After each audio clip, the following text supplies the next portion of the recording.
In the chapter we are studying, Sri Aurobindo places renunciation and discipline as complementing aspects of the yogic practice. Discipline being the right arm of the body of yoga, renunciation is its left arm. By discipline, as a positive practice, we confirm in ourselves the truth of things, and by renunciation, we seize upon the falsehoods, pluck up their roots, and cast them out of our way. And this renunciation is an indispensable instrument of the perfection. But what is the nature of the renunciation is the present theme of the discussion. And Sri Aurobindo starts with the established tradition of great religious teachings and by men of profound spiritual experience who have said renunciation must be complete and it should be also definite and final as an end in itself, not stopping short of anything except renunciation of life itself and of all our mundane existence. And then the causes for this extreme renunciation of life, Sri Aurobindo takes up in four broad groupings. We may say there are four broad causes, but within each there are so many fine distinctions, each of which has been the basis of an entire philosophy or an entire religious approach. And so he lists them all rapidly.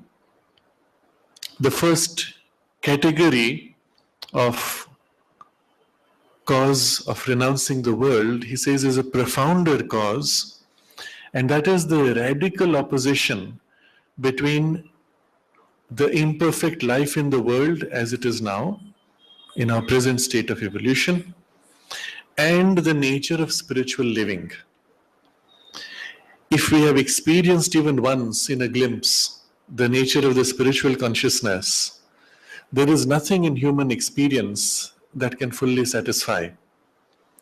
On the other hand, even if we have not had a direct glimpse of the spiritual life, we have already within us parts which yearn for it and know its reality in our highest ideals.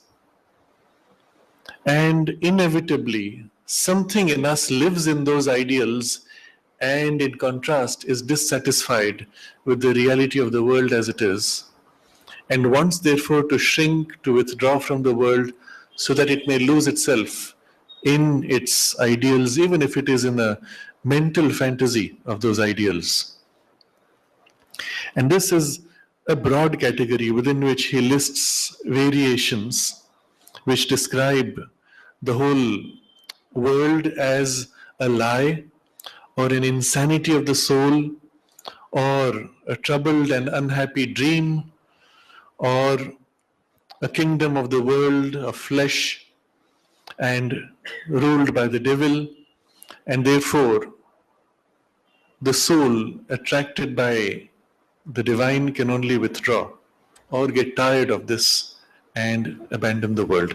The second category is more personal, and here it is the soul's hunger for personal salvation, for escape into some height, for bliss or peace, or an unwillingness to return from the divine embrace into the lower field of work and service.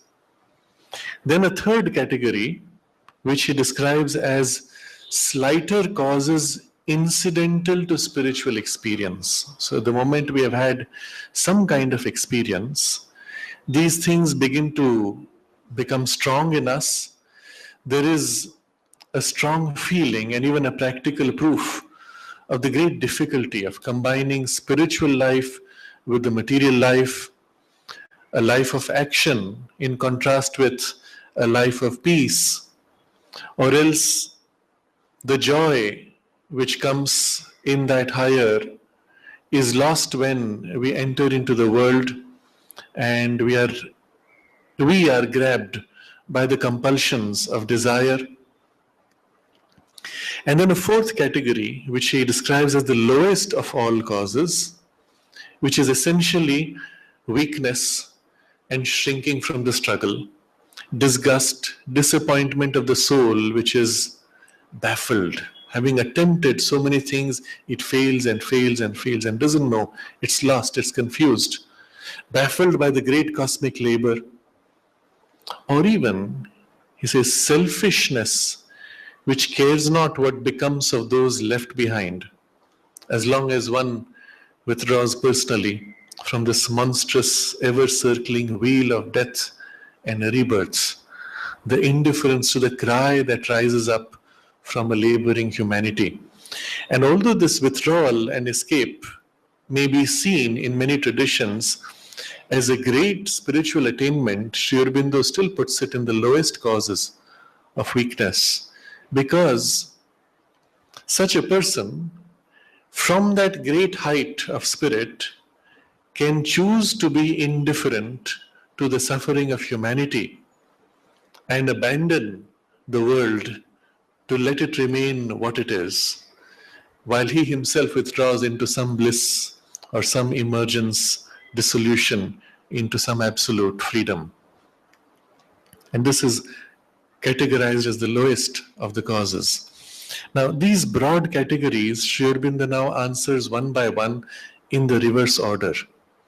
What is our approach from the point of view of the integral yoga? And he lists them. I mentioned last time 12, but on seeing it in greater detail, it comes to 14 points that he takes up successively. He begins with, for the sadhaka of an integral yoga, none of these reasons are valid. With weakness and selfishness, however spiritual in their guise or trend, he can have no dealings. And straight away he enters into the series of one by one sequential rebuttal of these positions. But when he says, for the sadhaka of an integral yoga, he doesn't say the integral yoga.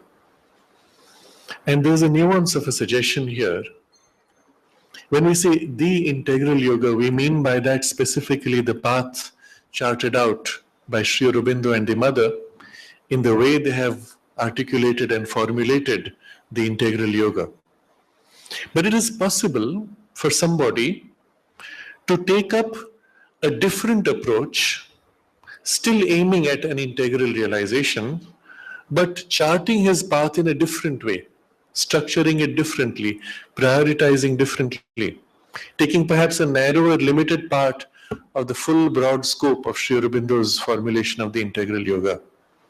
But as long as the goal is still broadly integral, it would still be an approach to an integral yoga. So Sri Aurobindo is taking into account any approach to an integral yoga.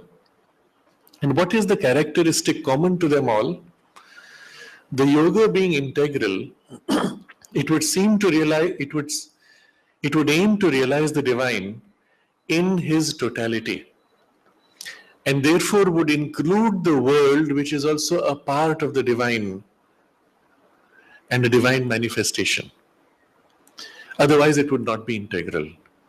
Anything that claims to be integral must accept the world and life in the world as part of the divine realization. Therefore, whatever it is, even if it's an integral yoga, none of these reasons are valid. And the first he takes up, with weakness and selfishness, he can have no dealings. But in the parenthesis, however spiritual in their guise or trend. And this is to remind us that sometimes we take up a position which sounds very spiritual, conveniently often, because it justifies our inaction or withdrawal. And behind that, we are masking a weakness or a selfishness. And it is very easy to use these keywords. Having grown up in the ashram from my childhood and having heard these keywords so often, read them on the blackboard, on the walls, as quotations, having had them taught to us, and so many times, those phrases as if become part of the vocabulary. And one of the commonest forms of self-deception attempting to deceive others has been, which I have seen from childhood, somebody says, I don't feel like it. And there is this shrinking, I don't feel like doing this, I don't feel like following this, I don't feel like. And the feeling obviously suggests a deeper spiritual sensitivity that the person has, which is used to justify something which is very convenient. Of course, there are also genuine cases, but sometimes one sees it so blatantly that it becomes almost like a joke. Another variation is that, and using often drawing on the common idea that spirituality means not getting involved in the mess of life. So it will be a reaction will come something like, oh, I don't want to get involved in these things. And these things mean something inferior, lower, which has to do with falsehood, gossip. But often what it does is, it disengages you from a responsibility that you have, and rather than fulfilling the responsibility, you back off and leave the space free for someone who is a troublemaker with whom you don't want to engage. But you remain aloof, and somehow that is seen as a great spiritual stance. Another form, which is common in the ashram life, you smile in a very patronizing way. You gently blink your eyes, nodding as if you look down at somebody who's still a child, who's still very confused, and you're living in some high station of consciousness. And you refuse to discuss, refuse to engage, effectively withdraw, when it is convenient, of course. When it comes to your food, when it comes to your claim for certain gifts which are being given on Christmas Day, then it is, but that's my right, and you claim it. You don't abandon those little things which you cherish so much with the same disdainful, superior look. But these things, as children especially, we would notice, and sometimes we would fool around and joke, criticize some of the elders who were seen to use this too often. But there's a letter of Sri Aurobindo which I want to read because it deals with this in a more poignant way. It describes the nature of the challenge and the struggle that we actually face in the integral yoga. So, this is in response to a letter from Sahana. It is in the Centenary Volumes, Letters on Yoga, page 665. The question is not put here, but Sri Aurobindo was asked the question by Sahana that when somebody criticizes you or abuses you, what should I do? I get upset.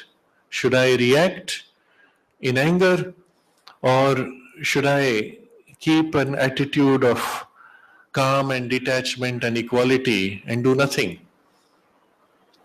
So Sri Aurobindo replies to this, no doubt, hatred and cursing are not the proper attitude. It is true also that to look upon all things and all people with a calm and clear vision, to be uninvolved and impartial in one's judgments, is a quite proper yogic attitude. So this is a base set, a reference. A condition of perfect samatha can be established in which one sees all as equal friends, friends and enemies included, and is not disturbed by what men do or by what happens. The question is whether this is all that is demanded from us. So this is a base which is set. And after that, what do? Do you stop with that, or is there something more? So now Sri Aurobindo places the difference of approach of the integral yoga and the life renouncing approaches. The question is whether this is all that is demanded from us. If so, then the general attitude will be of a neutral indifference to everything. But the Gita, which strongly insists on a perfect and absolute samatha, equality, goes on to say, fight, destroy the adversary, conquer. So now suddenly we see something very different. There's an equality, and then there is also this powerful action. If there is no kind of general action wanted, no loyalty to truth as against falsehood, except for one's personal sadhana, no will for the truth to conquer, then the samatha of indifference will suffice. So now he's creating a finer distinction, equality, samatha, but a samatha of indifference versus a samatha of action. So if this was the goal, if this, then it would be all right. A samatha of indifference would suffice. But, and this is now a description of the domain of the integral yoga. It's very important because it describes not only what happens within us individually, what happens within us among ourselves as in a community, but what is happening right now on a global scale in the battle between the new consciousness and the old, the struggle between the new world and the old world. He says, but here there is a work to be done, a truth to be established, against which immense forces are arranged, invisible forces which can use visible things and persons and actions for their instruments. If one is among the disciples, the seekers of this truth, one has to take sides for the truth, to stand against the forces that attack it and seek to stifle it. Arjuna wanted not to stand for either side. So Arjuna, when he was facing this on the adversary side, all of his relatives, uncles, great, powerful, inspirational leaders, and all would be killed. He chose to back out and say, I don't want any of this. I'd rather just go back and be a little hermit. Arjuna wanted not to stand for either side, to refuse any action of hostility, even against assailants. Sri Krishna, who insisted so much on samatha, strongly rebuked his attitude and insisted equally on his fighting the adversary. Have samatha, he said, and seeing clearly the truth, fight. Therefore, to take sides with the truth and to refuse to concede anything to the falsehood that attacks, to be unflinchingly loyal and against the hostiles and the attackers, is not inconsistent with equality. So the first thing he has done is corrected our idea of equality. And the wrong idea, the passive equality, is that which says, well, everything is as good or as bad and therefore I have nothing to do with anything. But once you recognize that there is a truth that we have to bring down and we are aligned to that truth, then we can and should take sides with the truth and refuse the compromise with the falsehood. And that is not inconsistent with equality. So far there is not yet action. It is taking sides. You can still be in equality and take sides with the truth. It is personal and egoistic feeling that has to be thrown away. Hatred and vital ill will have to be rejected. So what's the correction here? The renunciation is the personal mix that we have, where we will say, oh, I hate those people who do all these bad things. I hate those who seek to destroy, etc., etc. And that personal engagement being removed, there is no egoistic response. But loyalty and a refusal to compromise with the assailants and the hostiles, or to dally with their ideas and demands and say, after all, we can compromise with what they ask from us, or to accept them as companions and our own people. These things have a great importance. So even there were people during the Second World War who, knowing what the Nazi represented, chose to make peace out of convenience and even made a compromise just so that they would survive. Of course, that's not a domain of spirituality, it was a domain of politics, and in politics, compromise is the norm. But in time, as history looks back, those people are always left harshly judged by history. And at this present period, we are seeing this tendency all over the world in ways which are increasingly subtle. Recently, you might have seen in the newspapers in India, there is a whole drama about intolerance and about being kind to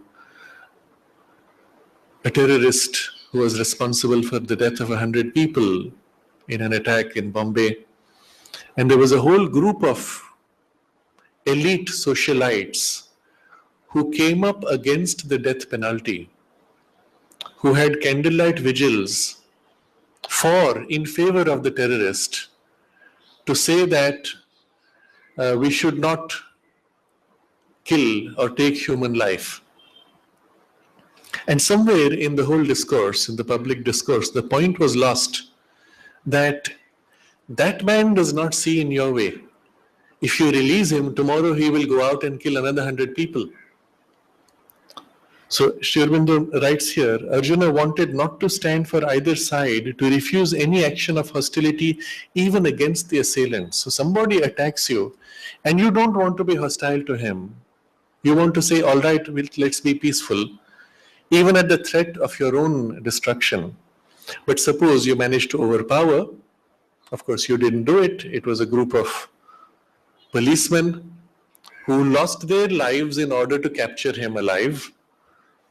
And after that you say, we should not allow the death penalty, we should set him free, let him go back, we should be friends.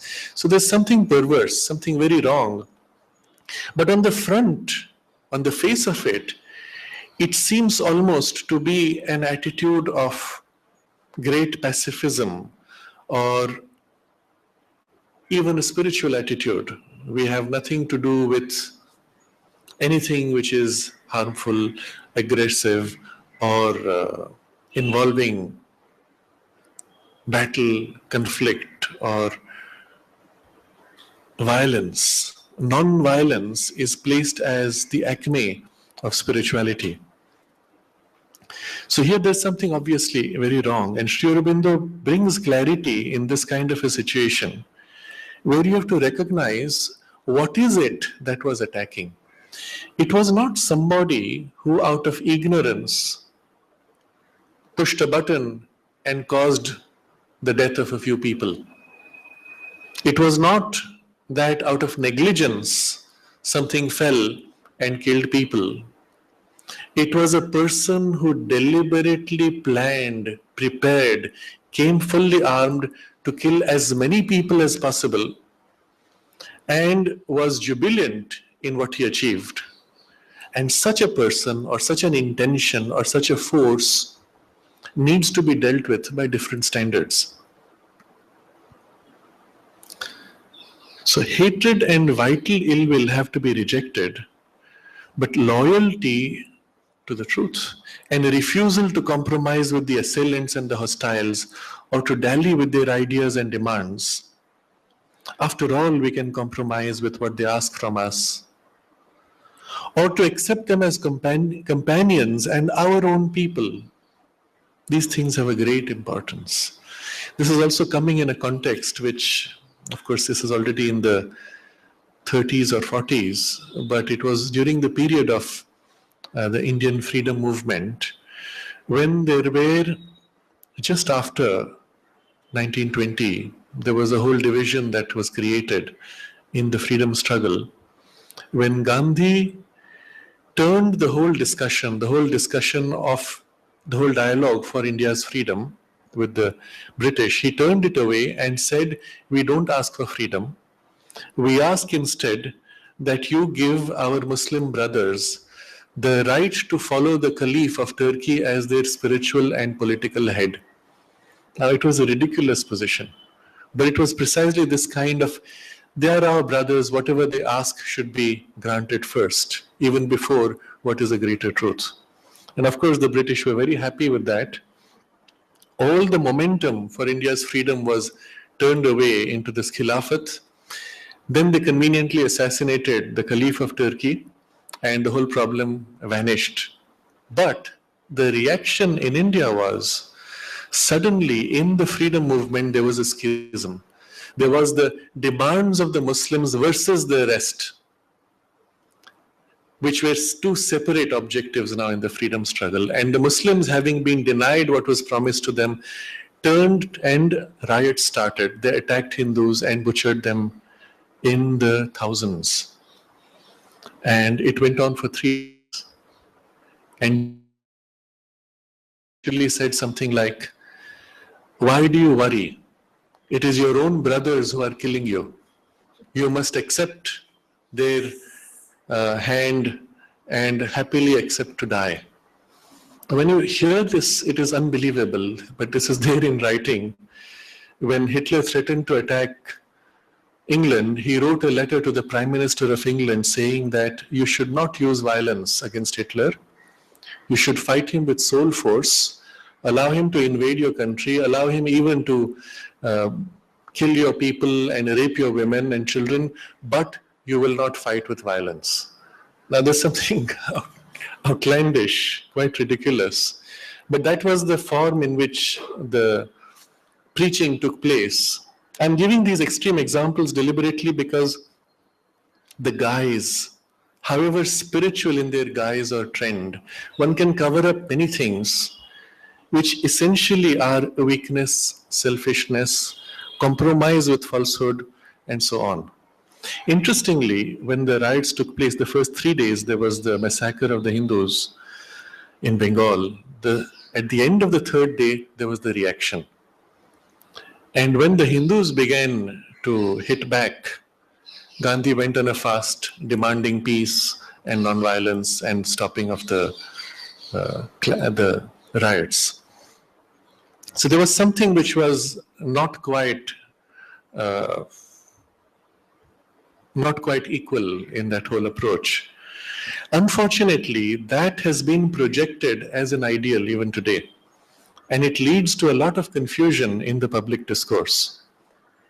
So I have digressed from Sri Aurobindo's letter, but these are some examples which highlight, which elaborate on what Sri Aurobindo is saying.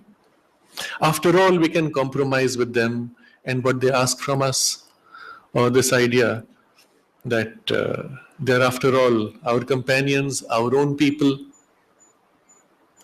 These things have a great importance. And then he continues, if the attack were a physical menace to the work. Now remember, Sahana started with the question of somebody abusing Sri Aurobindo and criticizing him.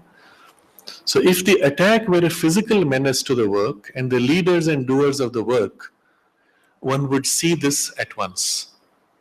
But because the attack is of a subtler kind, can a passive attitude be right? It is a spiritual battle, inward and outward.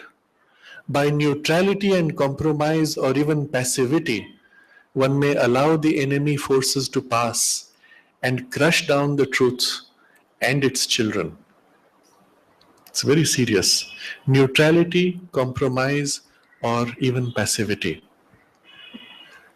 If you look at it from this point, you will see that if the inner spiritual equality is right, the active loyalty and firm taking of sides is as right, and the two cannot be incompatible. I have, of course, treated it as a general question apart from all particular cases or personal questions. It is a principle of action that has to be seen in its right light and proportions. So particularly in the context of the integral yoga, these two sentences are especially important. First, where he says, here there is a work to be done, a truth to be established, against which immense forces are arranged, invisible forces, which can use visible things and persons and actions for their instruments. It can use a thing, even an object, it can use a person, or it can use an action. The person may be doing an action with all good intention and goodwill, but the action itself may open the way to something else. I remember in the early 90s, it was probably 92 or 91, somebody from the ashram went all the way to Chennai, represented to the tourism department, requesting that they route all the buses which were going southwards to pass through Pondicherry and to stop at the ashram and Aurobindo. At that time, many saw the stupidity and the danger of it, but others were very happy. They said, oh, it will be such a nice thing that we will have more people coming and more people will open to the great truth. And somebody very senior in the ashram even made this, I would say, ridiculous statement. He said, what does it matter if thousands of people come? Even if one person is touched, it is worth it. And you see this phrasing, one person is touched, it is worth it. It's an imitation of a statement that the mother has made in a very different context. When the initial experiments with education had begun and a new approach to education was being established, the teachers were somewhat frustrated and they said, Mother, it's not working out. And they complained that out of 100, barely 4 or 5 can make use of the opportunity. And Mother said, oh, if that is happening, that's very good. That's a great success. Even if 4 or 5 can do it. So this idea somehow caught on, but used by the mind now in a completely different context without any understanding of deeper things. And of course, we pay for the consequences many years later. So even an action which may be done with good intentions can open the gates. When in the Trojan War, the gates were opened to bring the horse in. You did not see what was hidden inside the horse. And something can be packaged with sugar, but one does not see the poison inside. So people can be used, objects can be used, and even actions can be used by invisible forces. And the nature of the invisible force is that it can hop from people to people. Somebody becomes now representative of an antagonistic force. You block the person, the force hops to the next. You are busy fighting the person after that. You have held a personal enmity. The person is no more relevant. He is just like the discarded shell. The force has moved on. And that's why there has to be a deeper insight that sees behind the circumstances, behind the people, behind the objects and actions, to the force which is working.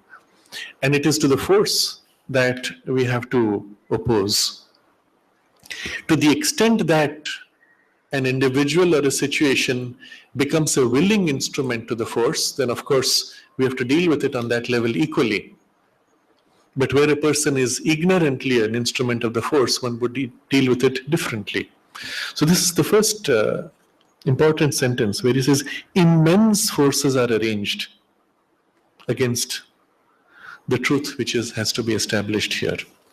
And this is the nature of the great battle which is happening all over the world. You will recall the prayer that the mother gave to the children of the ashram school 50 years ago. And the prayer goes, make of us the hero warriors that we aspire to become.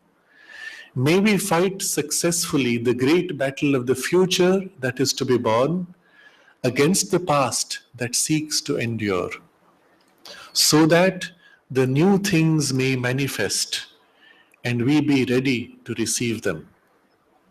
It's a battle of the future against the past. And this is really what's happening everywhere. So that was the first important sentence which I wanted to highlight. And the second one is this: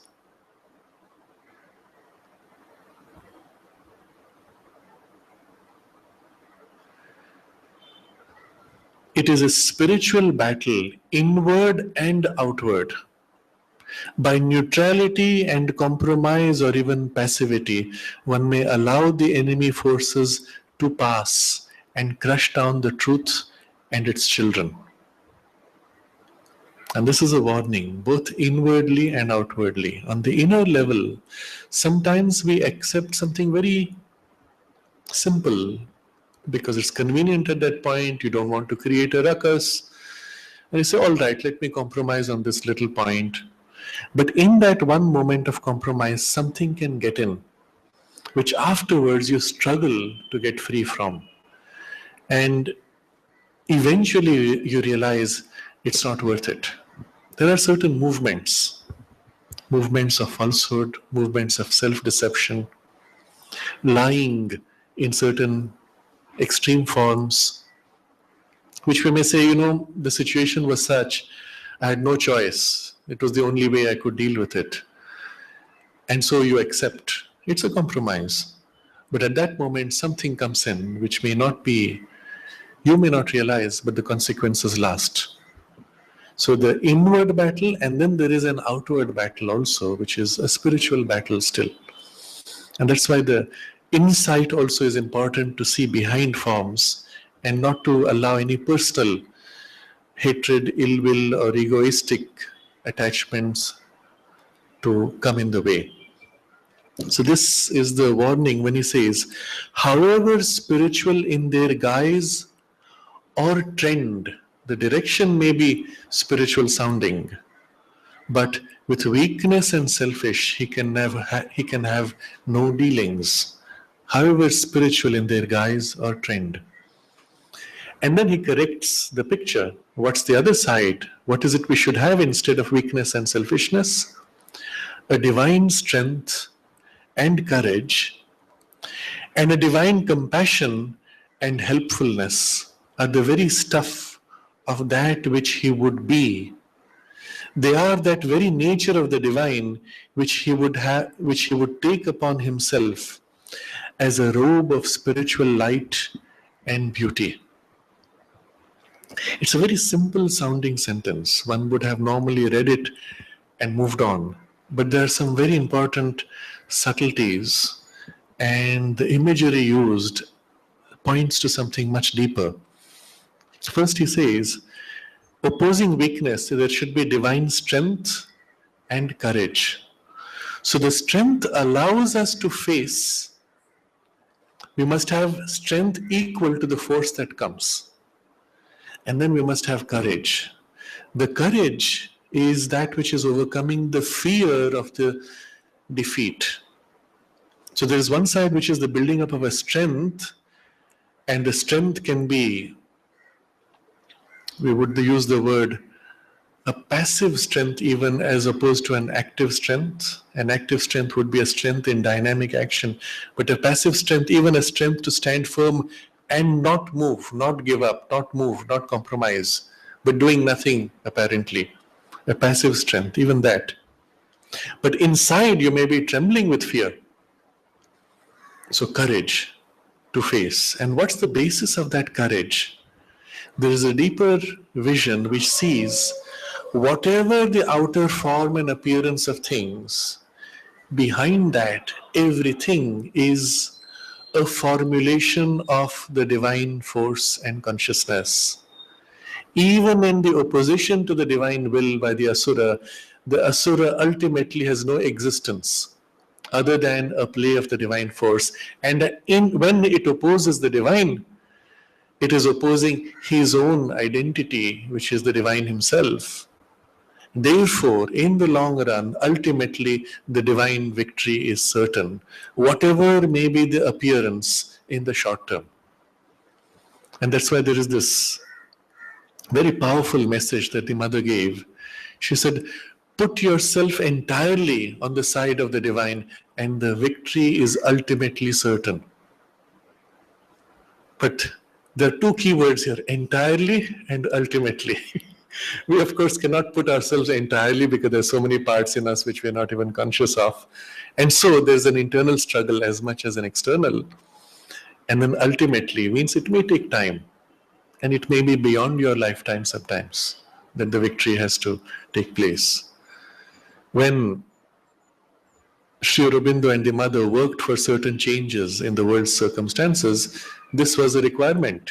If necessary, it may take a few generations. The mother said, the physical transformation of the body is very difficult to attain in this short span of a human lifetime. It may need 2 or 3 or 4 lives, at least the duration required of those lifetimes, to be able to have the complete transformation. But whatever it be, we have to proceed as if it will be done now. So the guideline Sri Aurobindo gives, the patience as if it will take eternity, but the optimism as if it will take place immediately. That's the best attitude. So he's describing this divine strength and courage, and you see how the two are complementing each other. And on the other side, for the selfishness, the correction is a divine compassion and helpfulness. And where does that come from? What makes it divine? I have compassion. I like my fellow people. I see a beggar on the road. I drop 10 rupees in his pot. I'm compassionate. And that's still not spiritual. That's still not divine. At best, it is social. Or even on some level, I am assuaging my guilt. I am perhaps blowing 1,000 rupees on a lunch when this beggar will have his entire day's meal perhaps in 20 rupees if he could have it and he doesn't have it. So you feel guilty somewhere inside, so you drop your 10 rupees or 20 rupees and you feel good doing it. But the divine compassion comes from the recognition that we are all one family. So there are two levels of it. One family as children of the divine, all equally children of the divine. Even those who oppose the divine are children of the divine. You have a compassionate attitude towards them, although you will not compromise with their objectives and intentions.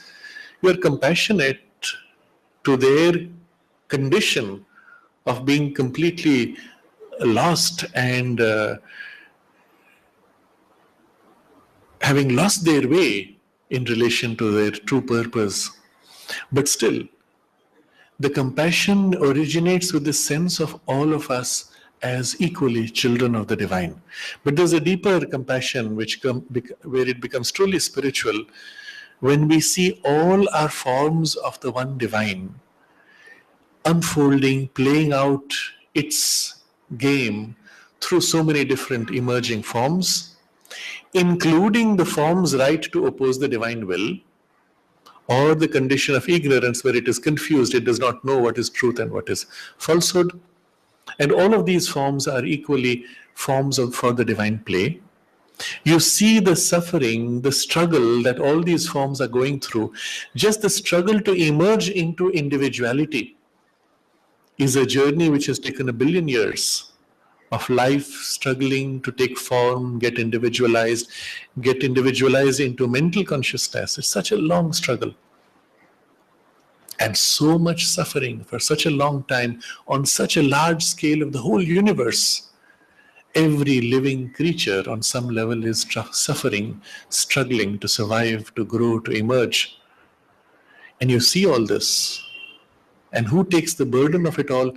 The divine himself. Because it is made of his substance, and all the suffering of all of us is held by him in his substance, emerging, awakening, evolving. And from that vision, one looks at all things, all people, all situations. That compassion is a divine compassion and a divine helpfulness. You do not see the other as separate from you, but as another part of yourself. This divine strength and courage, divine compassion and helpfulness are the very stuff of that which he would be. The very substance of your consciousness has to become this vibration strength, courage, compassion, helpfulness of a divine character. That is the substance of your consciousness. They are that very nature of the divine which he would take upon himself as a robe of spiritual light and beauty. You have a picture of taking on a robe. But the picture itself has a very physical, concrete symbolism here. In the spiritual tradition, you will find the reference to robe, especially in the biblical tradition, when they use the word robe. It always refers to the subtle body, the subtle aura. And the image is as if the soul puts on these sheaths, is the word in the yogic tradition, these three layers upon itself: the mind, the life, and the physical body substance. Like three layers upon itself as robes that it puts on a dress. Who puts on? The divine soul. What does it put on? Something which is not so divine to begin with.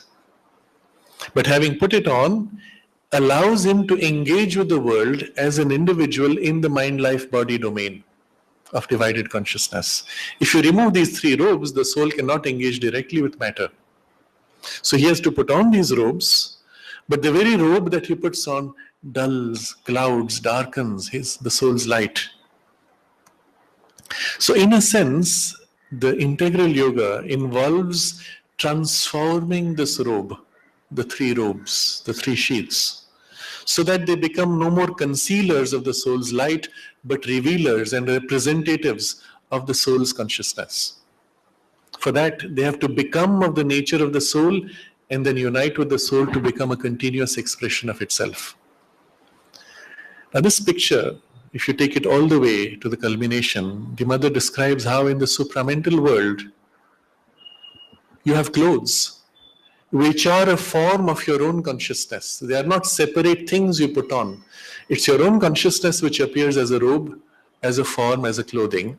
And then she says something very interesting. She says, according to the evolution of the consciousness, you have those beautiful robes or not. So those in whom the consciousness is not so evolved, they are seen to be bare, naked, without clothes. The clothing is an expression of your consciousness formed out of the substance of your own consciousness. Is it as if the aura itself has become concretized, densified to become the substance of your clothing. And if your aura is weak, still unformed, still untransformed, not divinized, well, you are bare, you are exposed. And that's an indication of the level of evolution. And now you see the sentence, you understand it on a much deeper level. These are the very stuff of that which he would be. They are that very nature of the divine which he would take upon himself as a robe of spiritual light and beauty. So the consciousness is substance of light and beauty, spiritual substance, which is like a robe worn. That's the way nature appears in relation now to the soul. In the picture now you see how much deeper the meaning actually is than what we would first view it as. And what is the robe made of? A divine strength and courage, and a divine compassion and helpfulness, spiritual light and beauty. This is the substance of our nature. So with weakness and selfishness, he can have no dealings. First point. Next, and we're going backwards in the sequence from the lowest causes. Next was, he said, to get free from the monstrous, ever-circling wheel of death and rebirth. And of this he says, the revolvings of the great wheel bring to him no sense of terror or giddiness. He rises above it in his soul and knows from above their divine law and their divine purpose. Now it's a poise we have gradually to cultivate as sadhaka of the integral yoga. But the fact is, when we are in this, when we see this great wheel, revolvings of the great wheel, it has a sense of helplessness at least. What can I do? This is such a gigantic wheel of the cycles of the universe. This little puny person, I can make no difference. Do you think I have the energy to stop the wheel, to change it? Impossible. I'm sucked by it. At least on that level, we may get a little distraught. But when we are conscious of the nature of the wheel, we get giddy. It's going on and on. I'm unable to disengage from it. Or if there is still a great weakness, there is not yet a deeper base established, one is terrified by it. Is this what I'm going to get stuck in? So the revolvings of the great wheel bring to him no sense of terror or giddiness. He rises above it in his soul.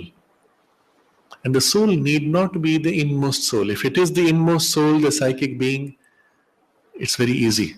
But otherwise, some reflection of that in our nature.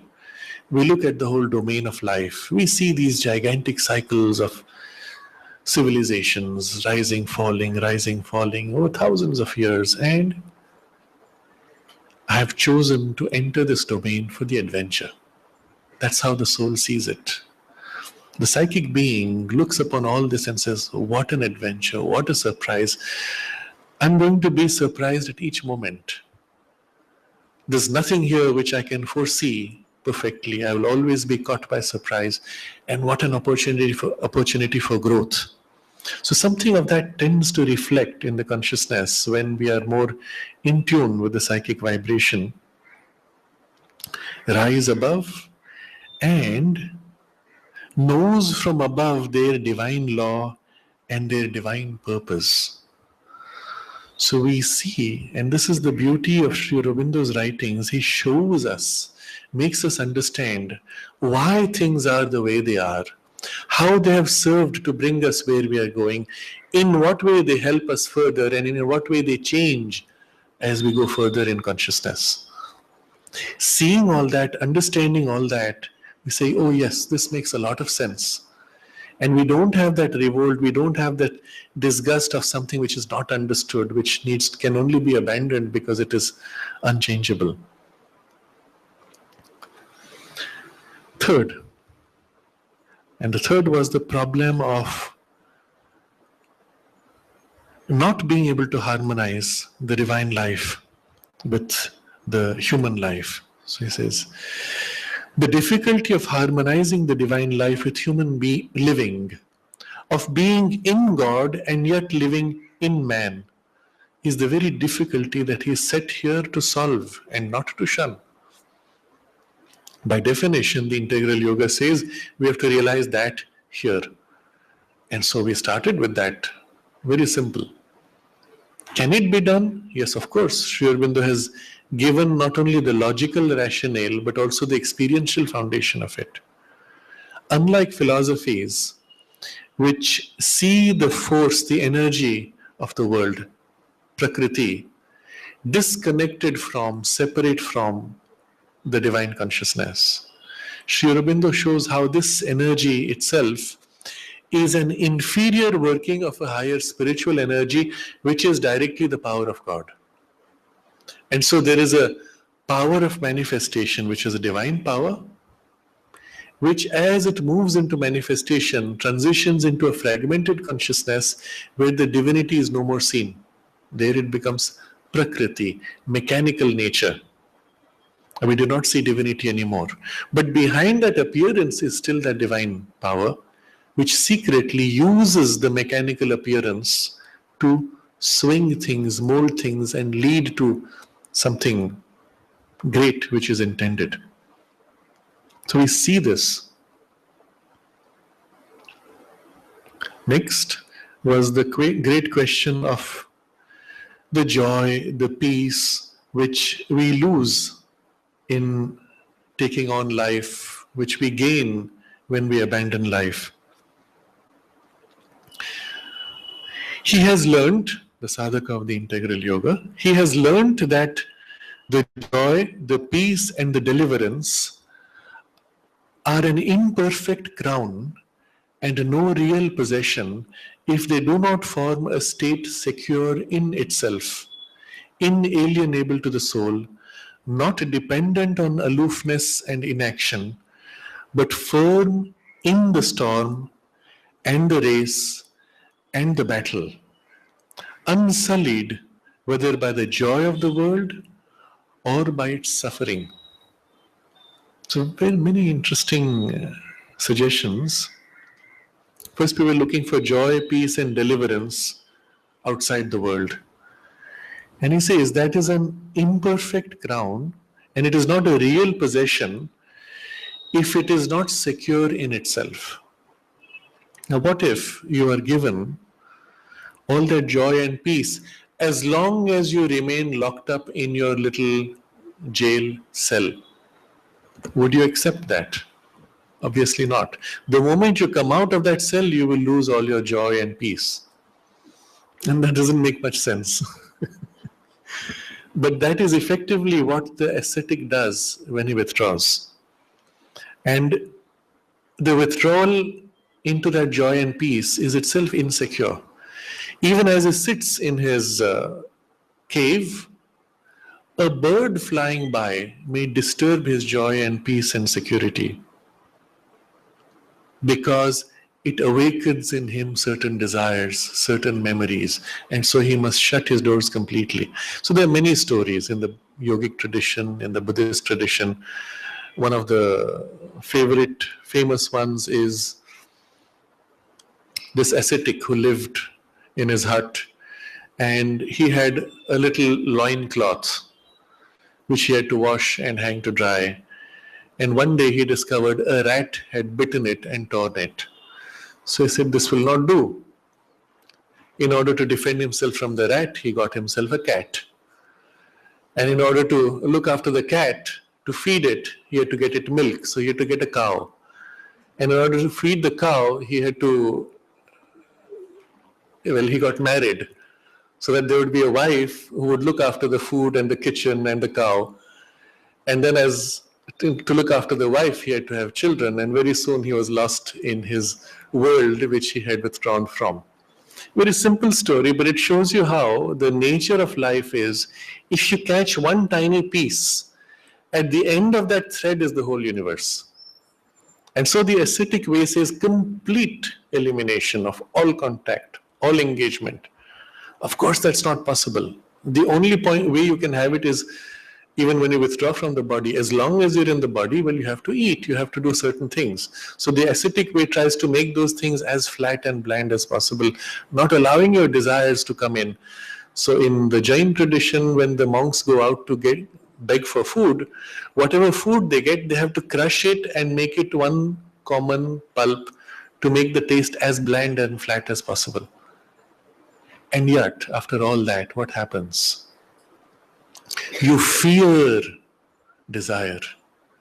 You fear, just in case the food was tasty, I might awaken the desire for and craving for more of that food, and so on. So really, you are in a very insecure state of aloofness, inaction, insecure state of joy and peace and deliverance, which is not really possessed because it is dependent, it is insecure, dependent on aloofness and inaction. And the moment the storm comes, you are hit, you are blown away by the compulsions. So the correction will be only when there is an inner detachment and no fear in the outer engagement. It does not mean you're going to crave after those things. They come, you enjoy them. They don't come, you enjoy their not coming. But inwardly there is a detachment. And this will be the method Sri Aurobindo will describe. Because you cannot avoid engaging with the world. You might as well make that engagement your means for growth. But the detachment, the renunciation will take place on an inner level. He uses 3 words to describe the challenge. Firm in the storm, the race, and battle. So these are 3 facets of how we look at life. The storm comes once in a while, but when it comes, it has this huge chaotic shake-up. Everything is broken up, everything is blown away. You come out of the storm, you don't recognize the scenery. So there are those occasional situations in life when you're hit by a storm, psychologically, spiritually, economically, whatever form it takes. And then there is the race, which is a constant pursuit to get to something, but with an urgency. And the third is a battle. At each step, you are opposed, and you have to resist the opposition, overcome the opposition, and move forward, conquer territory, protect the boundary of what you have conquered so that it is not again taken over, and gradually extend the boundaries of what is conquered. You'll see these three images describe the nature of the spiritual struggle in their most extreme form. There is, of course, the joyous side of the spiritual struggle, which is the play, the journey. He's not pointing to these because right now it's the extremes of life where our peace and joy fail. But there is the other side also of the play and the journey. Firm in the storm and the race and the battle. And finally, it's a very subtle formulation, unsullied whether by the joy of the world or by its suffering. The purity, the joy, the peace, the freedom that you have, they can be easily soiled by attractions of the world on one side. Sitting in my cave, someone is passing by and I have the smell of tasty food and my mouth waters. I crave that food. It's a joyous thing if I allowed myself the indulgence, but it has sullied my peace and my freedom. Or I step out and I see the suffering of people and I'm overwhelmed by the suffering, the guilt, and my joy goes away. How can I be happy when the world is so full of suffering? There are two different extremes. But he uses the word unsullied. That is, the purity itself is not lost by the joy of the world or the suffering. And the suggestion is this: it's not only the suffering which spoils the purity, but even the joys, in the way we enjoy them, can cloud the purity. And the true freedom will be where, with the joy of the world or the suffering of the world, you are still pure in your joy, in your peace and deliverance. The fifth item, the refusal to return from the divine embrace. Having had that beautiful experience, to come back to the mundane world and to struggle with the action here. The ecstasy of the divine embrace will not abandon him because he obeys the impulse of divine love for God in humanity. Or if it seems to draw back from him for a while, he knows by experience that it is to try and test him still farther, so that some imperfection in his own way of meeting it may fall away from him. The it here refers always to the divine embrace and the ecstasy of the divine embrace.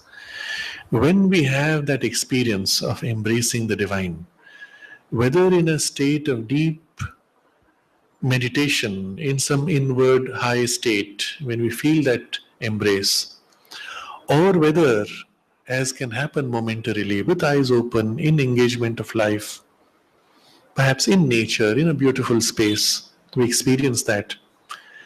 That tends to be lost when we reconnect with the lower field of work and service, and the consciousness turns back to matter and the activity of the body, and it's as if we have lost that. So he says, but for the sadhaka of the integral yoga, the ecstasy of the divine embrace will not abandon him.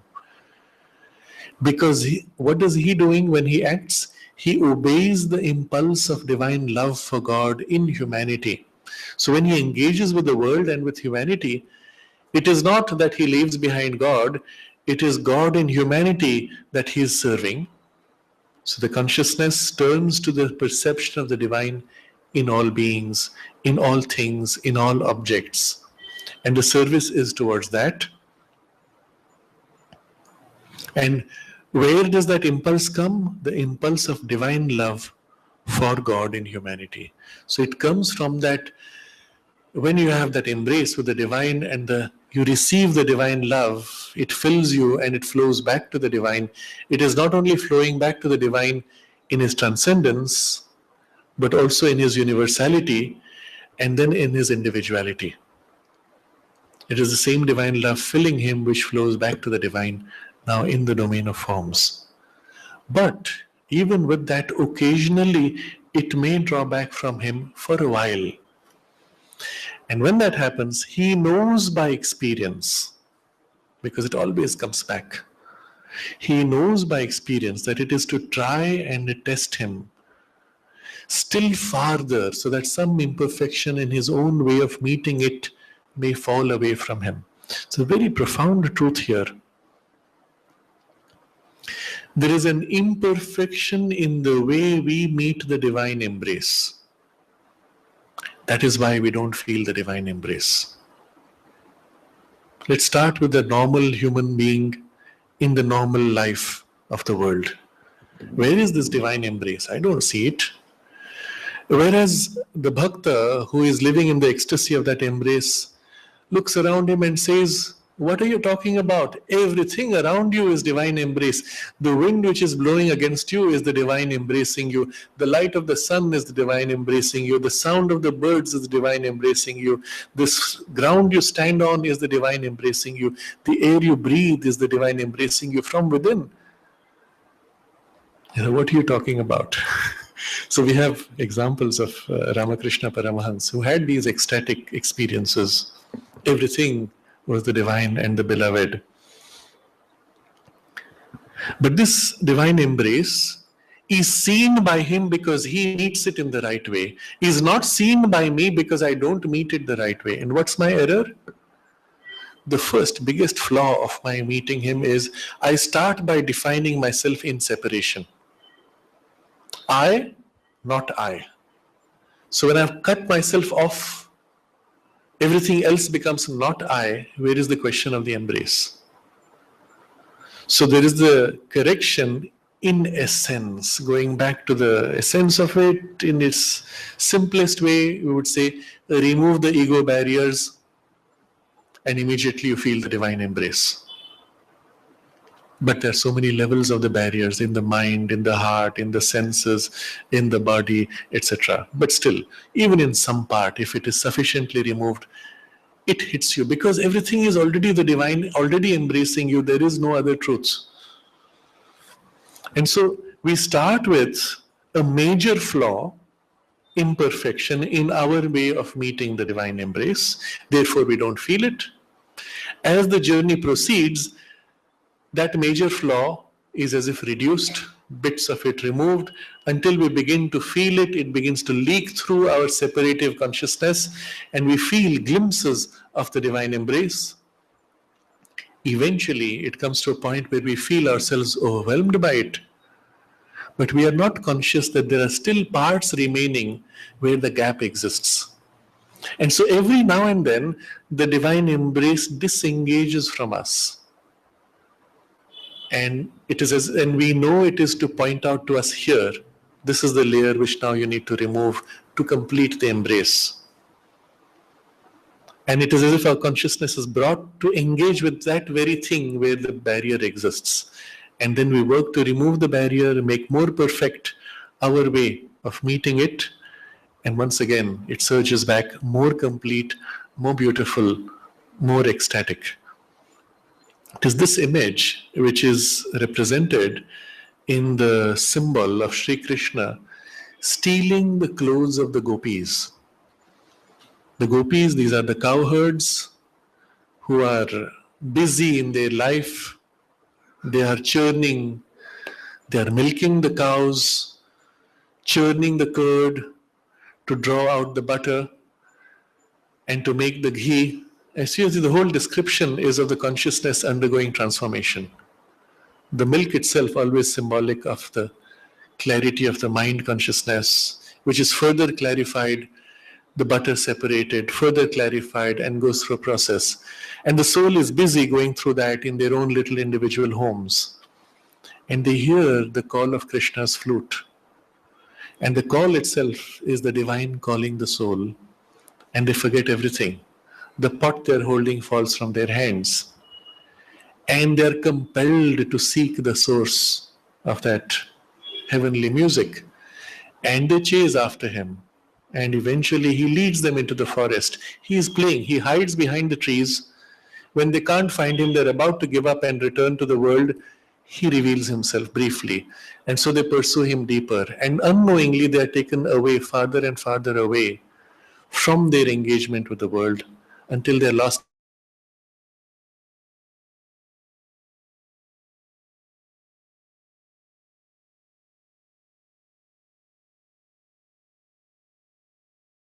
And it is only when they accept to stand before him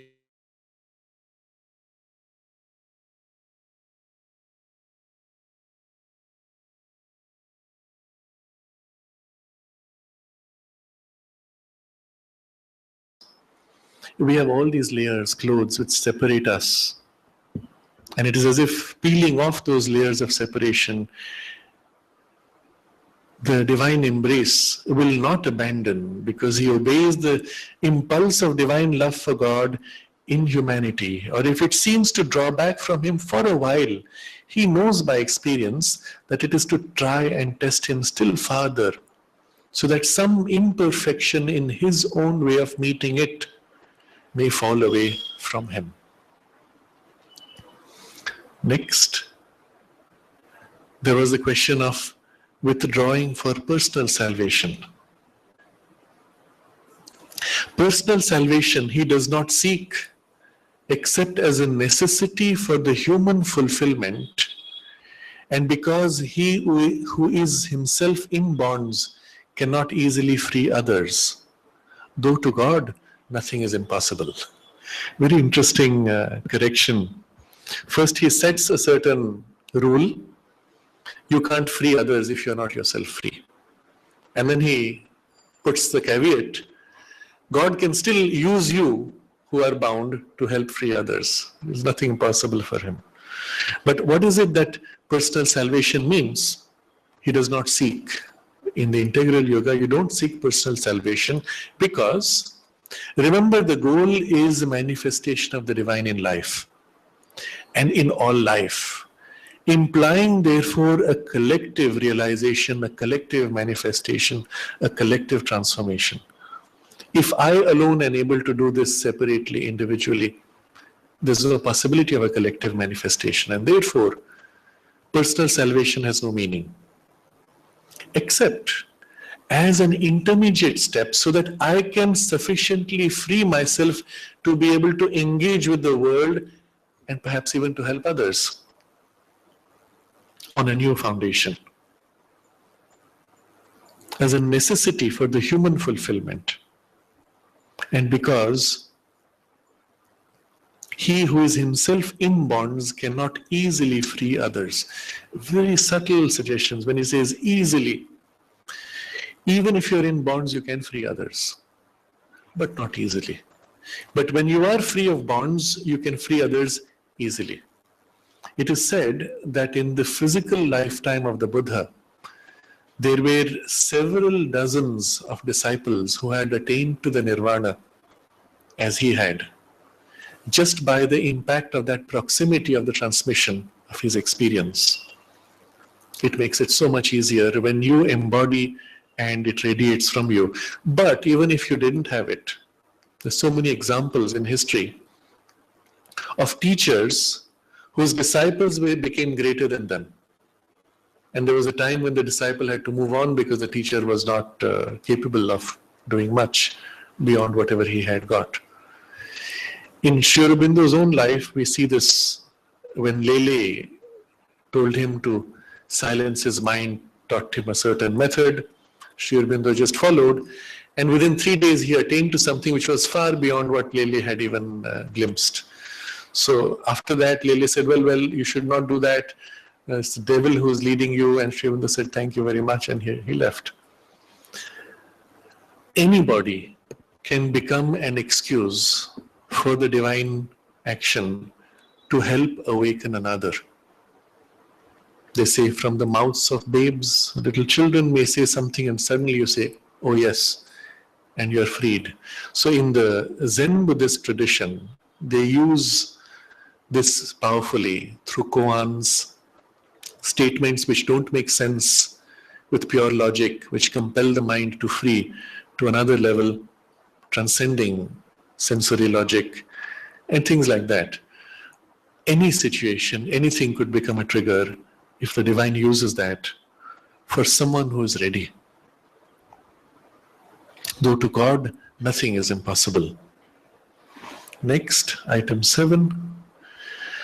For a heaven of personal joys, he has no hankerings, even as a hell of personal sufferings has for him no terrors. It's not easy to see this, and this can be understood only when the consciousness of an equality is more set. There may be passages of your life where you have heavens of personal joys. That is, you're given all the joyous experiences for a sustained period of a few weeks or a few months, sometimes if you're lucky for a few years, and then it fades out, it passes away. Or sometimes the very opposite comes and you have to go through the hells. Or after the hells, you get the heavens. All psychological states of life experience. But to you personally,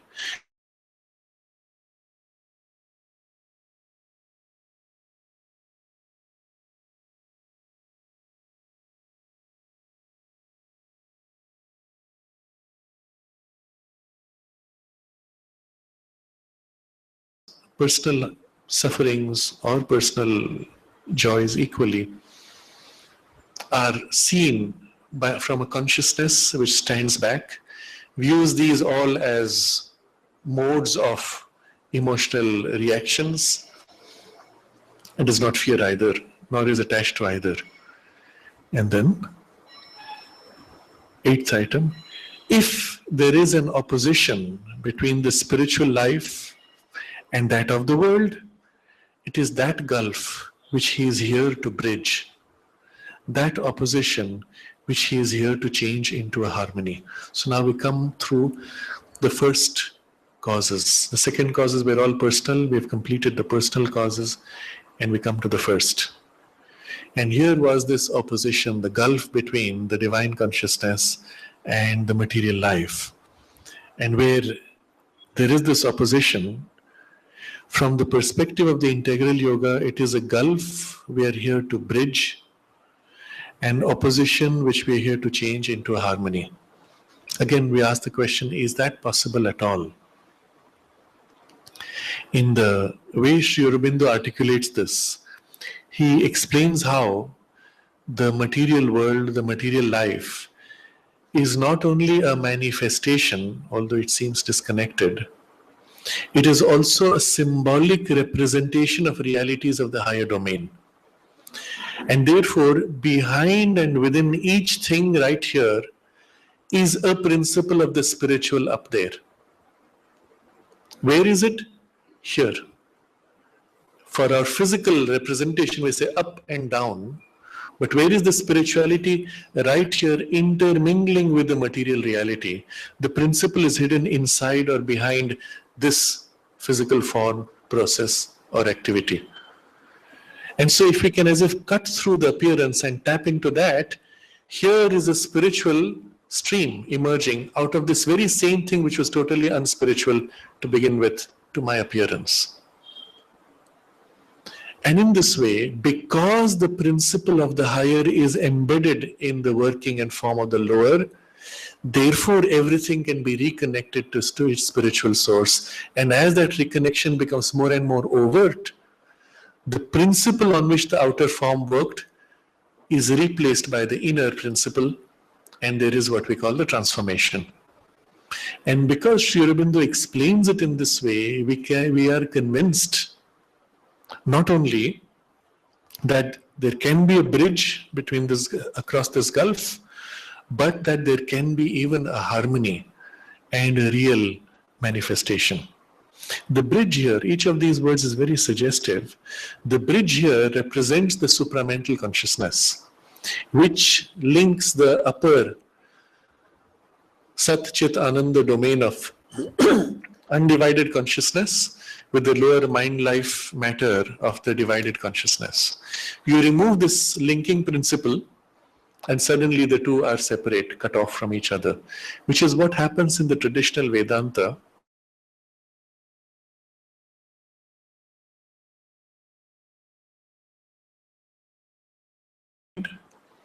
Becomes now only intellect. And if intellect is the highest power of the human evolution, then obviously there is a huge gulf. The spiritual light of the self can only reflect on the peaks of the intellect.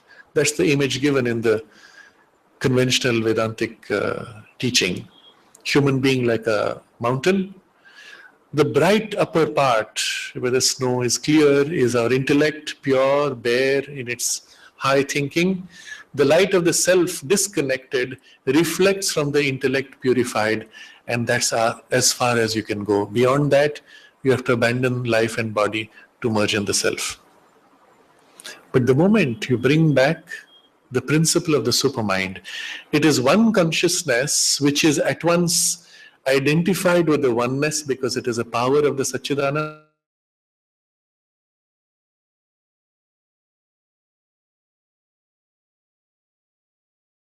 Unity in the multiplicity. It knows the harmony behind the apparent discords. Because it is there, the world doesn't fall apart. Consider this very simply. When everything in the world opposes everything else and is in conflict and disharmony with everything else, the world should be always moving towards increasing chaos and disharmony. We call it the principle of entropy in physics. Entropy is a principle that says everything moves always to greater disharmony, greater chaos. Why? No explanation, but that's how it is. But is that what you see when you look at the world? You see everywhere growth of life. How does science explain it? It says, well, in order to have a little bit of order emerging, there is a much bigger disorder which has to be created. So life feeding on matter breaks down matter and so creates more disorder. Again, is it true? If you watch soil, which was bare rock, after 1,000,000 years, it has become soil, which is full of fertile, nourishing, complex organic substances. Has it grown to increasing chaos? No. It has actually increased in order. There's increase of life. So there's a term which is now introduced. Life is negative entropy. Basically, it's just a vocabulary change. You're saying that is spontaneous organization emerging out of what should have been chaos.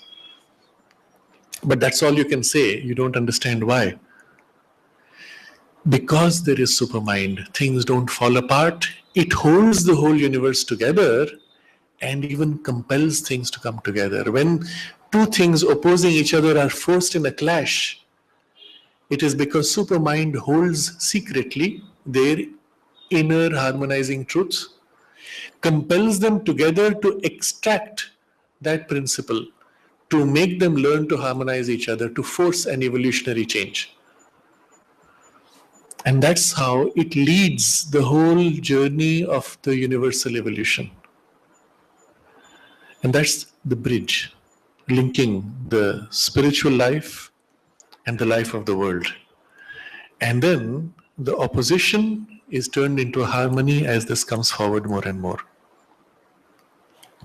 And then the next item, remember the description of the world as a world ruled by the flesh and the devil.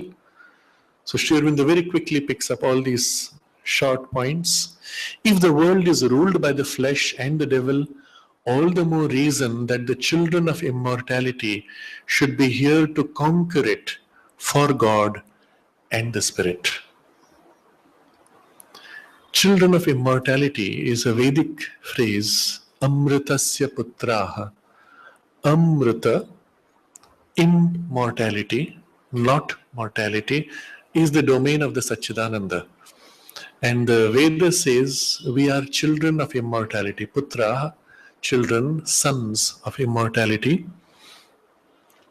And Sri Aurobindo elaborates on that, saying that as children of immortality, it is our birthright to realize that immortality and even to manifest it here. In Savitri, he describes this whole process as forerunners, scouts in the advance army of immortality.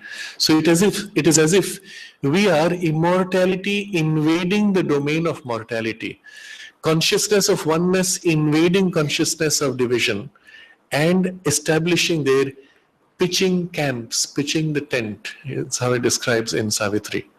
We establish here small little pockets where something of that consciousness can survive and hold its own, and then gradually increase and take over, conquer this territory for the consciousness of immortality.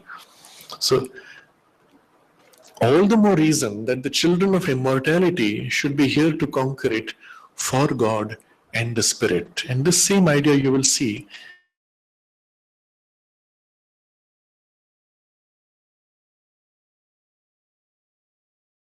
idea also in the Christian teaching, in the mystical traditions of Christianity, that the kingdom of God is not only in heaven, but it is to be realized and established on earth. Of course, this is twisted by the religious preachers to mean that all of humanity should be converted to follow their teaching only. But on a more spiritual level, one can see the deep truth of this. There is the rule of the divine consciousness in the consciousness of oneness, Satchidananda. Here is the invasion of that to overcome this contrary truth, contrary appearance. Conquer it for God. And then life was described as an insanity. If life is an insanity, then there are so many million souls to whom there must be brought the light of divine reason. What is the nature of the insanity? Nothing makes sense. But there is a poise of the divine consciousness which sees all this and says, this is so beautiful. It brought to that vision. We're compelled to that vision. It makes so much sense. Of course, after you stop reading, when you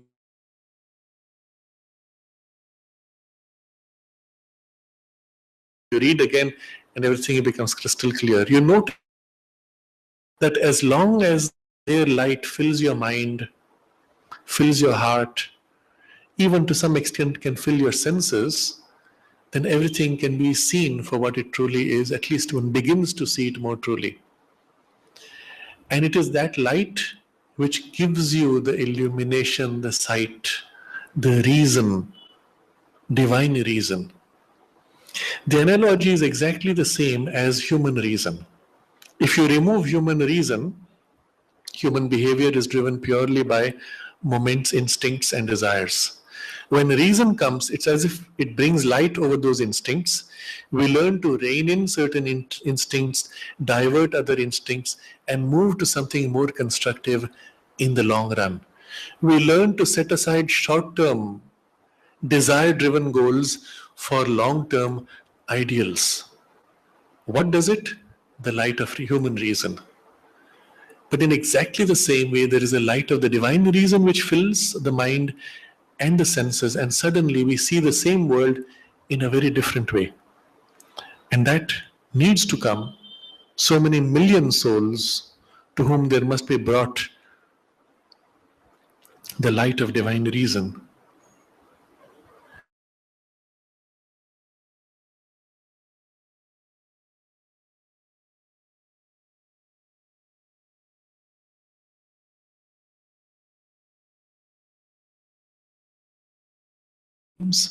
Or to awaken. The two different ways he articulates the dream idea, and we have seen there is a deep truth to each of these. The world is an insanity in the way it is seen, in the way it is represented to our consciousness. It is a dream seen from a certain standpoint of the creative spirit. And we had discussed this last time. When the divine conceives of all infinite possibilities,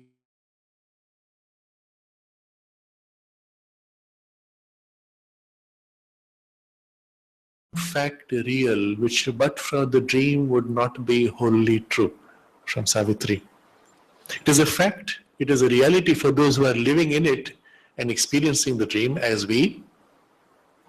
And so there are two options: change the dream or awaken. In both cases, you will end up eventually with the same result. When you change the dream, well, you start changing where we go. Presently, you will see this compelling drive of humanity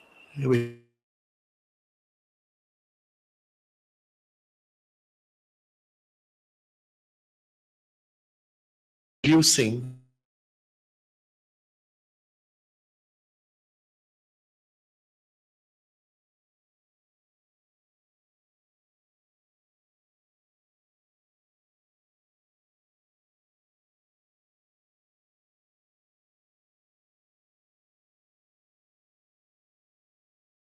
to say, is this what we really want? It's all about next quarter profits. So we're as if living in this kind of a madness. But at some point we can say, no, let's produce beautiful things which help sustain life, which help for the growth of the spirit and so on. Consider how much of the energy and money is spent in creating ugliness and horror in cinema, or in toys, or in storybooks, and for children.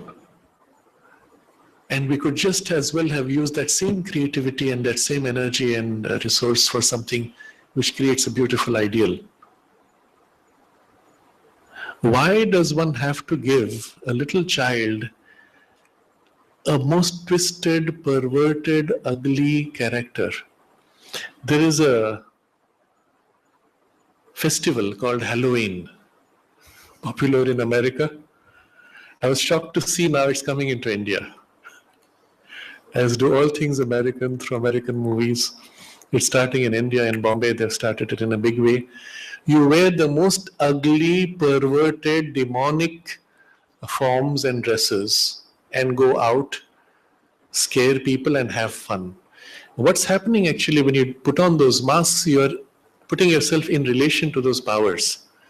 You're inviting, invoking them and allowing them free play. And children, having put on those masks, are driven by the impulse to behave like those demonic creatures. And they don't realize it is allowing access and then allowing a habit of the access, which are all entry points for a possession. And then you end up with these extremes of people behaving like demons, literally. Because you've allowed that entry and then the rest continues. Sri Aurobindo had a comment in his letter to Pavitrada, when Pavitrada asks him about experiments going on in Europe then, in the 1920s, with spiritism, seances, basically mediums who would allow spirits to enter their body, materialize things, and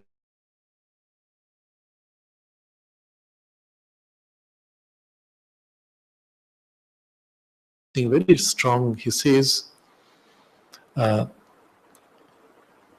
if such a thing were to come to India, it would be disaster.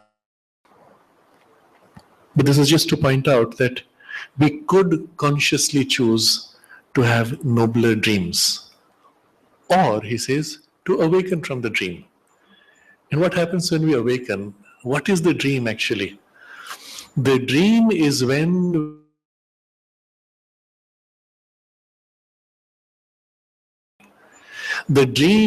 we appear to be separate people who are not divine. The dream is the ignorance. That's the illusion.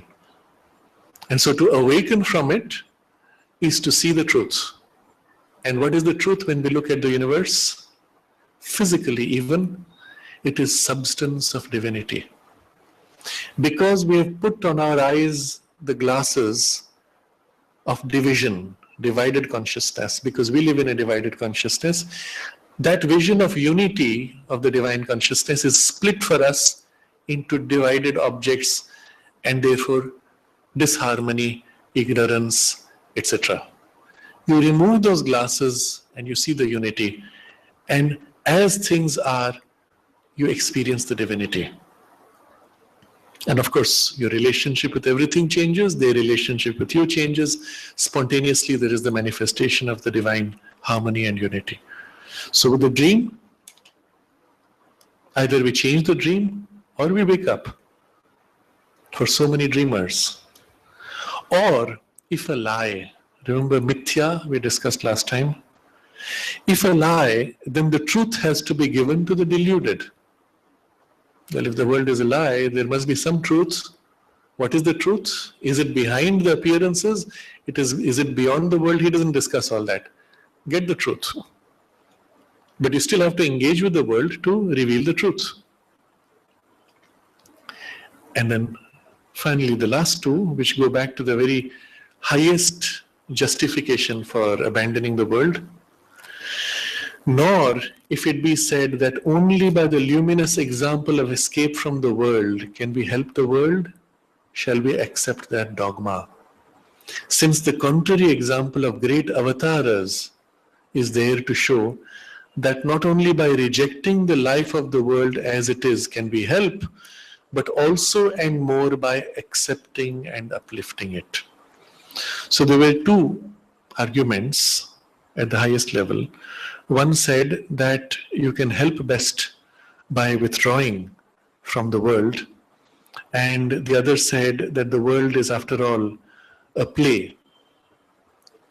And so he says we have luminous examples of people who escaped from the world as their way of helping, because they lived in their aloofness of a high spiritual consciousness. They held the world and its dissipative tendencies in check. Sri Aurobindo refers to great yogis in the Himalayas, even now, who are watching. And from their station, they influence things. And they are watching, especially with curiosity, this experiment of transformation. Curious to see if it will work. But in their station of liberation, of withdrawal from the world, they still help the world. And in the Thoughts and Aphorisms, he says, a yogi in the Himalayas dreamt of liberty, equality, and fraternity. And that led to the French Revolution. For a moment, the part of humanity most ready to receive this ideal caught that, and suddenly seized by the ideal, it went through a huge churning, and here was something completely new established. Interestingly, the French Revolution was one of the very few revolutions in human history which was not just for those who were in revolution. It was not just for France.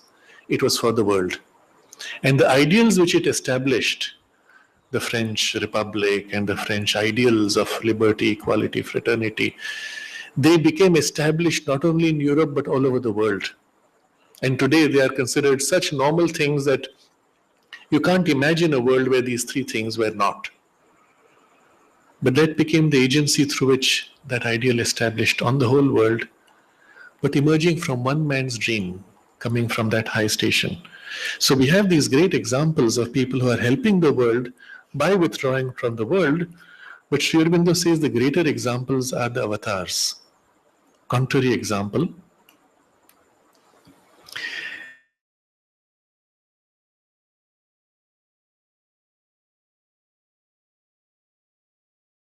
himself enters the world in human form, accepts life and all the burden of human nature, and lifts, transforms from within, dragging with him the whole humanity with whom he is connected, and raising the whole of humanity in the process. So there is the accepting of the life and then the uplifting of it. And as a result, everything is changed. You cannot fall back anymore. The whole destiny of humanity is changed. And last, and if it is a play of the all existence, then we may well consent to play out our part in it with grace and courage. Well, take delight in the game along with our divine playmate. Remember, the earlier argument was that it is a place of ordeal and preparation, or at best, a play of the all existence, a game of cross purposes which he tires of and abandons, and therefore we withdraw. But he says, no, if it is a play, then we can accept to play because it is his play. And he is our divine playmate. If you ask yourself, and looking at the world as the Leela, as the play, who is playing? It is the divine himself putting on all these forms of disguise and playing out the game. We go back to that analogy of the one who dreams up the story, the playwright.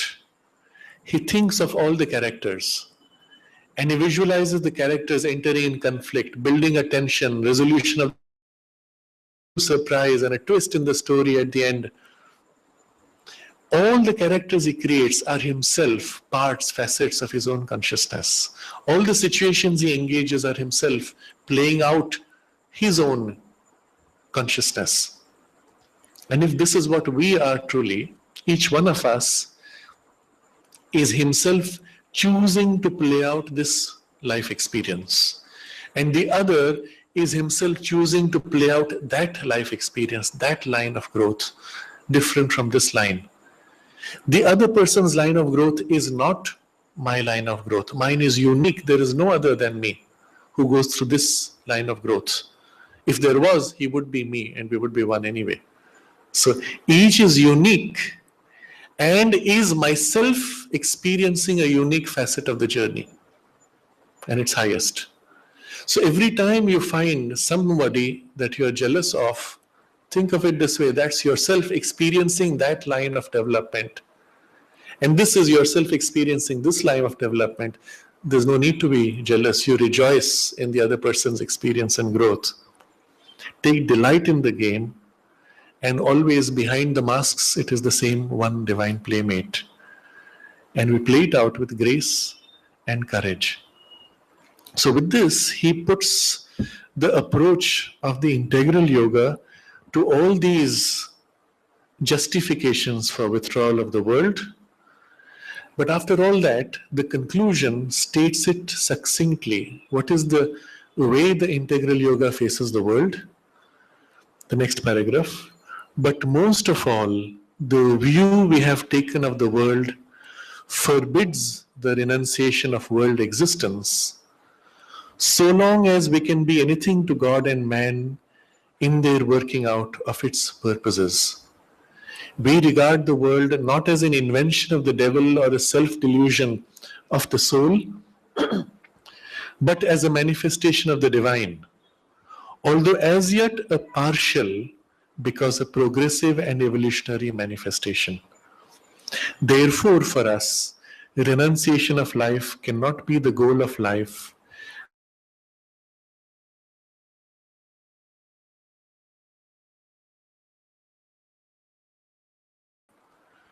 but for us, that realization involves a complete and absolute recognition of our unity with man, and we cannot cut the two asunder.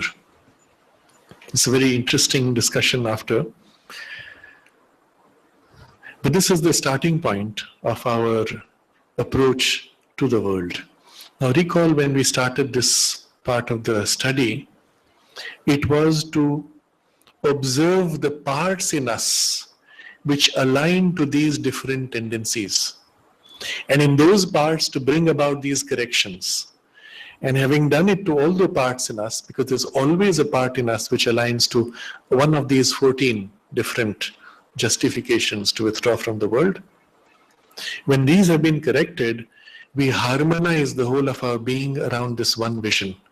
The view we have taken of the world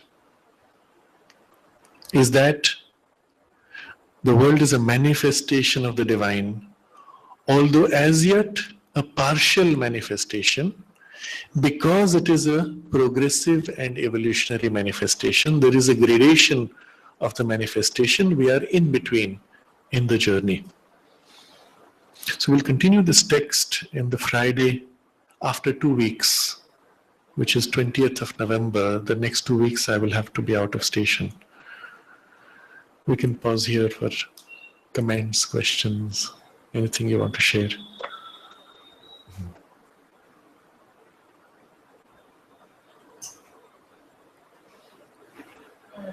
One question. If someone who withdraws from the world after death, like he said, I have enough now. Too much suffering, Yes. too much work, too much of everything, and he decides not to come back, or actually decides to help in another way, like Yes. an angelic being Yes. or health-wise, things like this. Could he then later, whatever that means later, still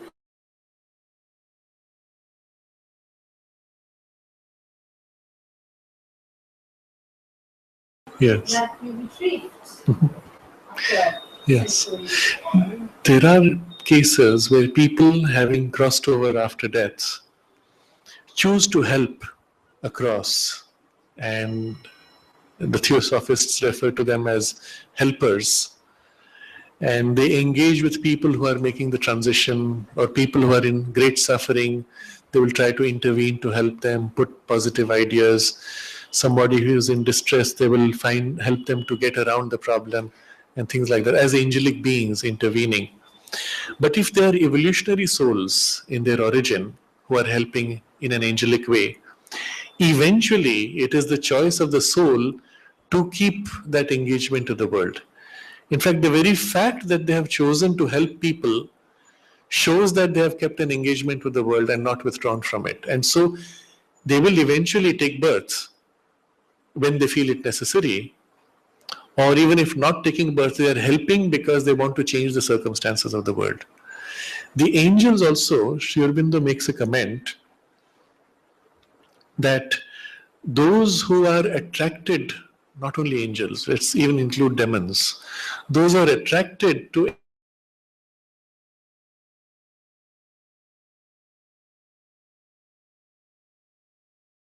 there is the divine impulse to enter evolution and transform, that they are somehow attracted to engage with the physical world. Even the demonic beings or asuras who want to do something in earth matters, they're attracted to earth because somewhere inside they are destined to be transformed through that engagement and through that process of evolution, which they'll be forced to enter by that engagement. So we would put it this way: there are angels who do not engage with the world at all, and they may remain typal or grow in their own way in their world. But those who are compelled to engage to help humanity, they will in some way inevitably be taken up in the evolutionary process. Yes. Yes. Yes, you can call them categories, or you can say that in the essence of each angelic emanation, there is a purpose intended. And that purpose will lead them eventually in that direction. Someone was to be, Uh-huh. it was not on the earth, on the origin. Uh-huh. Yes. So the angels, for example, they may be originally angelic beings, but by engagement with human beings, two things can happen. They may either choose to take birth in a human body and struggle through all the problems as a way of helping humanity. But in the process, they enter evolution and they also grow. Or they may choose to put out an emanation or an energy as a link to a human being, presiding over that human being's growth, helping him constantly, and through him helping humanity. But through the link, the human being is helped by the angelic force and knowledge, but the angel also grows because of the shared link as his vehicle grows. As his human body grows, human personality grows, he also experiences that growth. And so he is indirectly involved in evolution also. There are many who do that rather than entering in full birth. It's not only on Earth that evolution takes place. Yes. But mainly on earth, Yes. also can happen. Yes. Sri Aurobindo says that there is also an evolution within that type. So a vital being may grow in vitality, may grow in skill of vitality, may grow in knowledge of how his vitality is to be applied, and so on. So there is a kind of a narrow band of growth within that domain, but they are typal because they cannot grow beyond what their type is. But by engagement with the earth consciousness, because matter includes all other levels, they can grow beyond their type and so become effectively in the full evolutionary process. So some are drawn, attracted to that or choose that. Others may choose to remain always in their separateness but grow in their own way. And you can call it an evolution, but in a narrow band. But some come also only to stop evolution and to Yes. Those who come to interfere with evolution, to prevent or block it, effectively, they are also sucked into that whole process. Either of two things happen then, and as Mother did it, actually, some of the asuras, she made them turn their allegiance to the divine. And then there were others who accepted to dissolve willingly. And then the others who continue to oppose, who will then be destroyed eventually. But even if you start by opposition, you have these three very different paths that are still open. Yes. The nature of the evolution is, the nature of this creation is full freedom. And then in the freedom, an evolutionary unfoldment. And so we see this very complex, sometimes confusing, but extremely rich universe. Rich in possibilities. they see many more things than we see in the body, and they are really, Oh, yes. actually superior right now. Yes. Sri Aurobindo comments on this. Even beings of the lower vital world, they see much more than the human. And in power, they are superior to us. We are bound in the limitation of the body and its senses and its capacities. They can see the immediate future, they can influence actions, they can influence minds and emotions, which we can't do in most cases. So we are not really very evolved in that sense. Exactly. And then you turn your back and chuck there, and you cannot do anything anymore. So when your attention is there, then okay, you can. Yes. But you think it's done. You think it's done, and then you turn yourself to something else, and Yes. you destroy everything. Yeah. Yes. Amazing. And the lesson, Frustrating. very frustrating, but the lesson in that whole exercise, where they catch you by surprise and destroy what you have worked on, the lesson is what we create must become stronger. And so their job is to compel us to grow in strength and in perfection.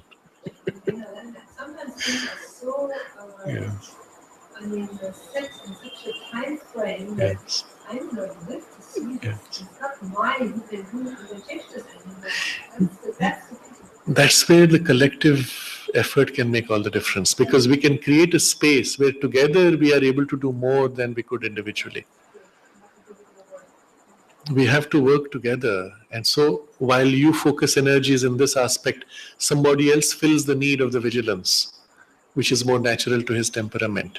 And then together we are able to hold what is created also. And it does not lapse as easily. That was the intention in these spiritual communities. Present consciousness, it tends to lapse more than Yes. unfortunately. It is. And there's a certain age in life also, when you look back and you see the huge amount of energy that you put to build certain things, thinking they would last, and the ease with which life just washed them out. Nothing remains of it. And then you wonder, what am I doing which is of value, and how much energy should I put in what I'm doing? At that point, it helps you to prioritize. If you don't get lost in the helplessness, then you prioritize and you realize there are things you can do which will last. And key among them are the things you can establish in yourself, which will stay not only with you, but which will stay in the universal imprint. And then also among those who are now struggling to do the things which you were struggling to do then, you can also put a certain imprint of what you had achieved, which helps them to do it more easily, more rapidly, or in a different way. And so there's a kind of a mutuality and a sharing where you can now concentrate your energies for more lasting results. But I would also say right now, in the present period, we're going through a very difficult transition where the chaotic energies are putting their full force to try to break down things, to delay, because we are so close to a major breakthrough. So close in human time, but still. And so it seems to be much more intense, the struggle. But it was not so if you went back some decades, and it will not be so once we are through this difficult passage. So keep in mind this one thing: even if the forms seem to break, the energy of what was created is held and is the foundation for something which will suddenly burst forth afterwards on the strength of this energy built up. We're reminded of the mother's comment that the solar city of Akhenaten was attempted as a precursor to Aurobindo, was attempted only to keep alive the ideal. Imagine what a huge sacrifice of energy and effort. But on the strength of that, so much was sustained subsequently for humanity that it could be brought in more easily. And the same thing happens in our individual efforts. Because we are not separate, because on some level we are part of this collective movement of the divine consciousness, forming the new world. Everything we do and achieve, however temporarily, is held in that consciousness and is a power which will combine with other powers to suddenly create something which we would not be conscious that we had contributed to. And so we have to keep this perspective in mind. Then we don't lose hope. We still see the usefulness of whatever is being attempted.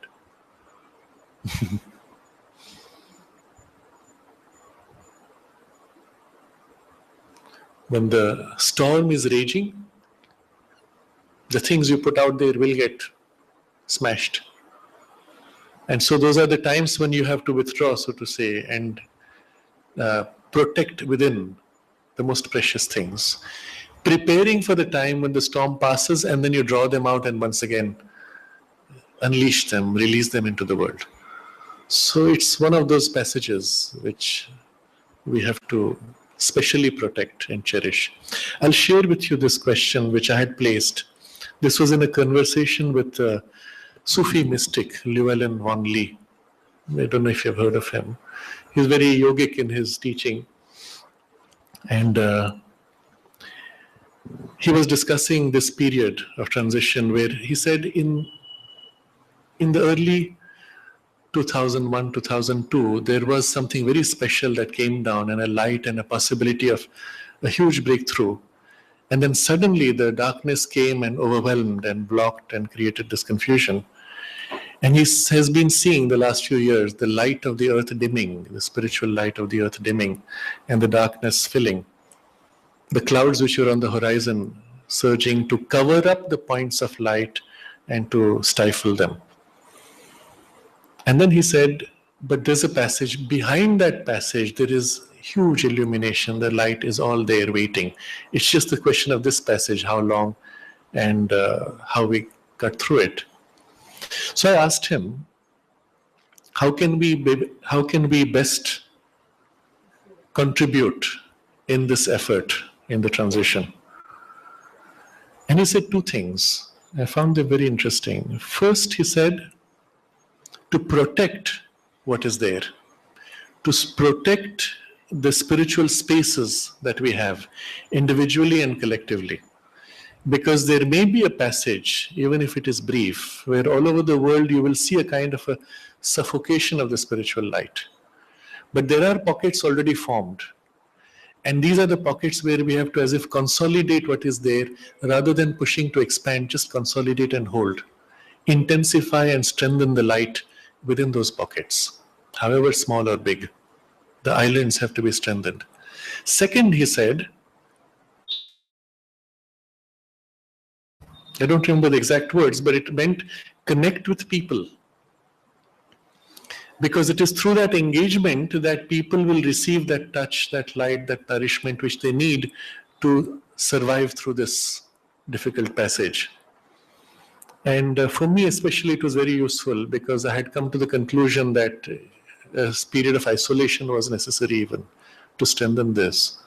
But this helped me to recognize the value of that. And it does not mean that one pours out too much or one loses oneself, but keeping the contact allows something of the mother's force to act through that contact and do her thing. And we don't have to really do much on our own, but the contact is a link through which she acts and does her thing. So but we keep this assurance that the mother gave us that after this, there is the transition. I'll share with you another, which I've mentioned before. When the US government was training people for military remote viewing, to spy on other countries through occult means, they discovered that they could also foresee the future or also see the past. And so they began to explore the futures, and they discovered the future was not fixed, that there were possibilities and you could avoid things, etc. And things which they saw even with decisive dates didn't happen. So they discovered that their force is greater than them. So they don't fully understand it. But the one thing they consistently saw, like a huge mountain over on the horizon, a massive event of transition. They can't describe it, they can't articulate it, but they see it, they feel it. And then beyond that event, suddenly they find the whole world in some kind of very paradise-like condition where human beings and animals live in great harmony, and among human beings there is great joy and peace, and all of nature is once again bountiful and free and pure and things like that. But they don't know how the transition takes place, how long it takes, what process is involved. But they see in between something which appears almost cataclysmic because of the radical change that it involves. Whether it is through destruction or just very rapid changes, that is a different question. But even this, they were able to see so vividly. It's just they can't put a timeline to it. So it's very clear, even in the formations of the near future, as visible from a consciousness which is very material, not even a spiritual vision. This reality is already there waiting. So we should just hold on to that and allow ourselves to become those little islands through which the new consciousness and the new world can increasingly establish its reign on earth.